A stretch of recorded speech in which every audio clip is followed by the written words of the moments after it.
Stroke ହେଉଛି ଏକ ଗୁରୁତର ଏବଂ ଜୀବନ ପ୍ରତି ଘାତକ ଅବସ୍ଥା ଯେଉଁଥିରେ ମସ୍ତିଷ୍କର ରକ୍ତବାହୀ ନାଳୀର ବିକୃତି କାରଣରୁ ହଠାତ୍ ଲକ୍ଷଣ ଦେଖାଦେଇଥାଏ।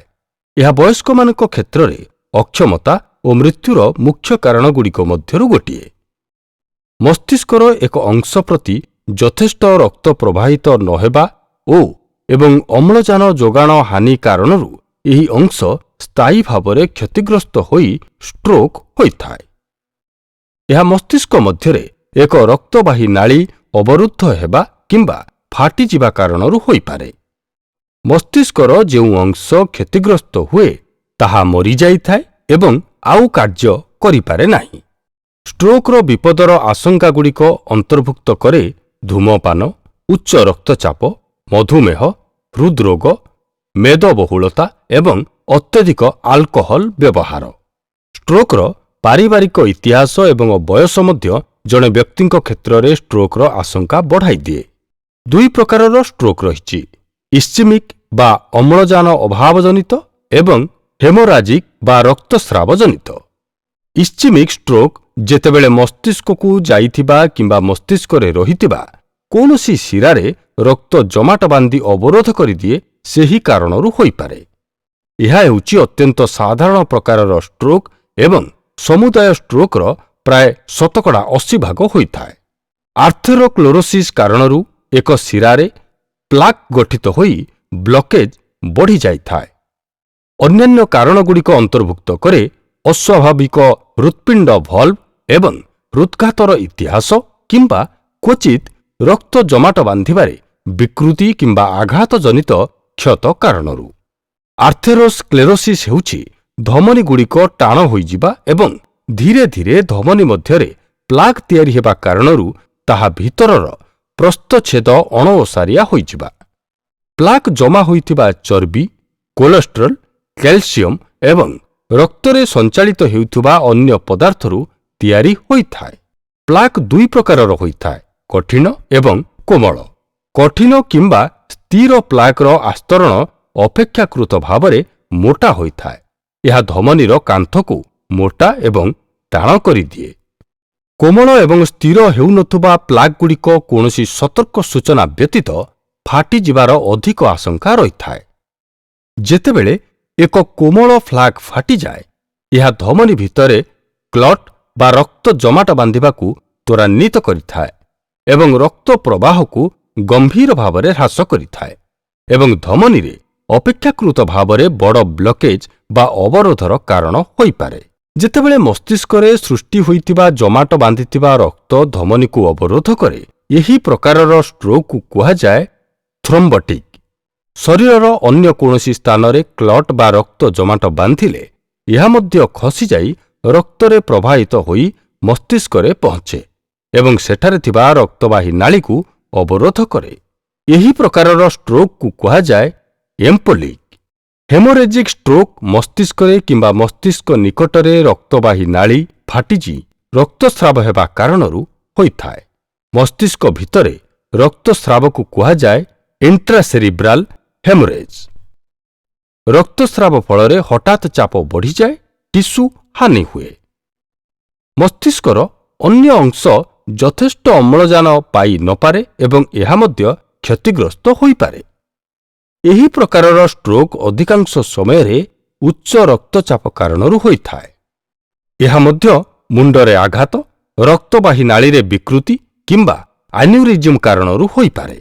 ଅନ୍ୟ ମୁଖ୍ୟ ପ୍ରକାରର ହେମୋରେଜିକ୍ ଷ୍ଟ୍ରୋକ୍ ସବ୍ଆରାକନଏଡ୍ ହେମୋରେଜ୍ରେ ରକ୍ତବାହୀ ନାଳୀ ମସ୍ତିଷ୍କ ଏବଂ ଏହାର ଆସ୍ତରଣ ମଧ୍ୟରେ ଫାଟିଯାଇଥାଏ।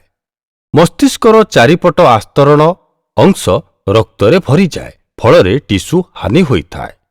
ଏହା ସାଧାରଣତଃ ଆନ୍ୟୁରିଜିମ୍ କାରଣରୁ ହୋଇଥାଏ। ଏହା ଧମନୀର ଏକ ଦୁର୍ବଳ ବିନ୍ଦୁ ହୋଇଥାଏ ଯେଉଁଠାରେ କାନ୍ଥ ପତଳା ହୋଇଯାଏ ଏବଂ ଫୁଲିକି ବାହାରକୁ ବାହାରି ଆସେ। ମସ୍ତିଷ୍କର ବିଭିନ୍ନ ଅଂଶ ଶରୀରର ଭିନ୍ନ ଭିନ୍ନ ଅଂଶକୁ ନିୟନ୍ତ୍ରଣ କରୁଥିବା କାରଣରୁ ଲକ୍ଷଣ ଭିନ୍ନ ଭିନ୍ନ ବ୍ୟକ୍ତିଙ୍କ ପାଇଁ ଅଲଗା ହୋଇଥାଏ ଏବଂ ଷ୍ଟ୍ରୋକ୍ର ଗମ୍ଭୀରତା ଉପରେ ନିର୍ଭର କରିଥାଏ। ଲକ୍ଷଣଗୁଡ଼ିକ ସାଧାରଣତଃ ଆକସ୍ମିକ ଭାବରେ ଦେଖାଦିଏ। ବ୍ୟକ୍ତିଙ୍କର ଶରୀରର ଗୋଟିଏ ପାର୍ଶ୍ୱ ଦୁର୍ବଳ କିମ୍ବା କାଲୁଆ ଅନୁଭବ ହୋଇପାରେ। ଅଧିକାଂଶ ସମୟରେ ମୁଖ, ବାହୁ କିମ୍ବା ଗୋଡ଼। କଥା କହିବାରେ ଏବଂ ଅନ୍ୟମାନଙ୍କୁ ବୁଝିବାରେ ଅସୁବିଧା ହୋଇପାରେ। ଦେଖିବାରେ କିମ୍ବା ଶୁଣିବାରେ ସମସ୍ୟା ହୋଇପାରେ କିମ୍ବା ସେମାନଙ୍କର ନିୟନ୍ତ୍ରଣ କିମ୍ବା ସନ୍ତୁଳନ ହରାଇ ପାରନ୍ତି।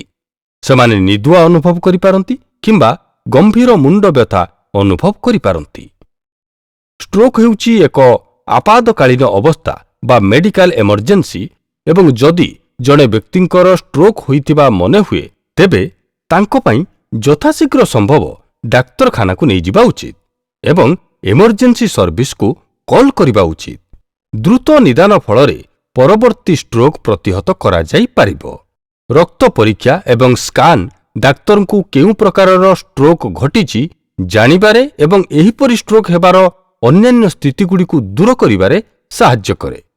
ସ୍କାନ୍ ଅନ୍ତର୍ଭୁକ୍ତ କରେ କମ୍ପ୍ୟୁଟେଡ୍ ଟୋମୋଗ୍ରାଫି କିମ୍ବା CT, ultrasound, magnetic resonance imaging କିମ୍ବା ଏମ୍ଆର୍ଆଇ ଏବଂ ଆଞ୍ଜିଓଗ୍ରାଫି, ଯେଉଁଠାରେ ମୁଣ୍ଡ ଏବଂ ବେକର ଏକ୍ସ-ରେ କରାଯାଏ, ଯେତେବେଳେ କି ଏକ ଦୃଶ୍ୟମାନ ହେଉଥିବା ପଦାର୍ଥ ଏକ୍ସ-ରେ ଅଧୀନରେ ଏକ ଧମନୀରେ ଇଞ୍ଜେକ୍ଟ କରାଯାଏ।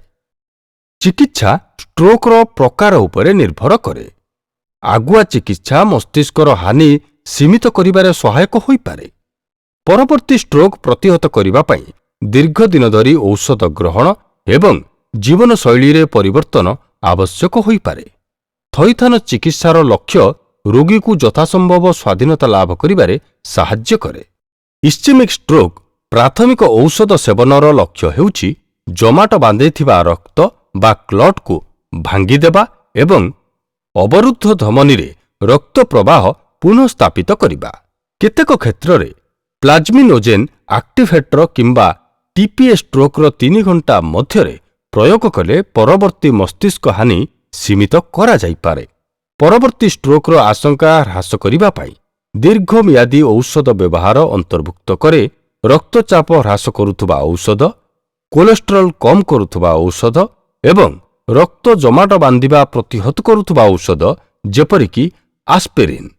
ହେମୋରାଜିକ୍ ଷ୍ଟ୍ରୋକ୍ରେ ଆଣ୍ଟିକ୍ଲଟିଂ ବା ରକ୍ତ ଜମାଟ ପ୍ରତିହତକାରୀ ଔଷଧ ବ୍ୟବହାର କରାଯାଏ ନାହିଁ।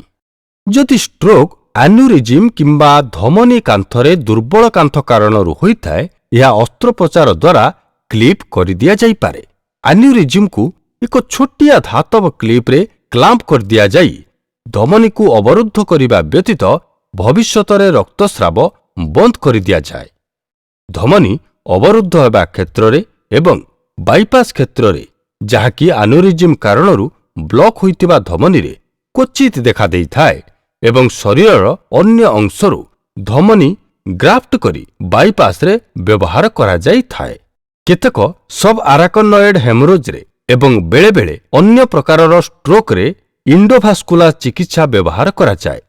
ଏକ ଦୀର୍ଘ, ପତଳା, ନମନୀୟ ଟ୍ୟୁବ୍କୁ ବଡ଼ ଧମନୀରେ ଜଙ୍ଘରେ ଭର୍ତ୍ତି କରାଯାଏ ଏବଂ ମସ୍ତିଷ୍କ ପର୍ଯ୍ୟନ୍ତ କଢ଼ାଇ ନିଆଯାଏ। ଏହାକୁ ବ୍ୟବହାର କରି ଏକ ଛୋଟିଆ ଧାତବ କଏଲ୍ କିମ୍ବା ଷ୍ଟ୍ରେଣ୍ଟ ଭର୍ତ୍ତି କରି ଅବରୁଦ୍ଧ ସ୍ଥାନ ପର୍ଯ୍ୟନ୍ତ କିମ୍ବା ଆନ୍ୟୁରିଜିମ୍ ପର୍ଯ୍ୟନ୍ତ ନିଆଯାଏ। ସେଠାରେ ଏକ କ୍ଲଟ୍ ବା ରକ୍ତ ଜମାଟ ଦ୍ରବୀଭୂତ କରୁଥିବା ଔଷଧ ପ୍ରୟୋଗ କରାଯାଏ କିମ୍ବା ଯାନ୍ତ୍ରିକ ଉପାୟରେ କ୍ଲଟ୍ ଅପସାରଣ କରିଦିଆଯାଏ। ଥଇଥାନ ହେଉଛି ଷ୍ଟ୍ରୋକ୍ ଚିକିତ୍ସାର ଏକ ଗୁରୁତ୍ୱପୂର୍ଣ୍ଣ ଅଂଶ।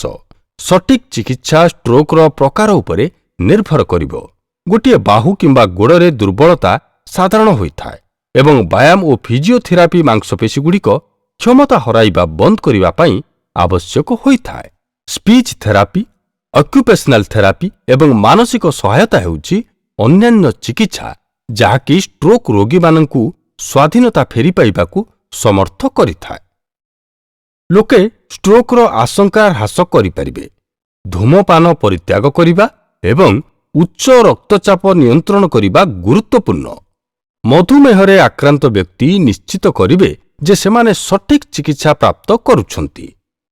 ଯେଉଁ ବ୍ୟକ୍ତିମାନଙ୍କର ଓଜନ ଅତ୍ୟଧିକ ରହିଛି, ଓଜନ ହରାଇବା ଫଳରେ ସେମାନେ ରକ୍ତଚାପ ହ୍ରାସ କରିପାରିବେ। ନିୟମିତ ବ୍ୟାୟାମ, ଏକ ସୁସ୍ଥ ଆହାର ଏବଂ ଅନୁମୋଦିତ ସ୍ତରଠାରୁ ଅଧିକ ଆଲକୋହଲ ପାନ ନ କରିବା ଷ୍ଟ୍ରୋକ୍ ପ୍ରତିହତ କରିବାରେ ମଧ୍ୟ ସହାୟକ ହୋଇଥାଏ।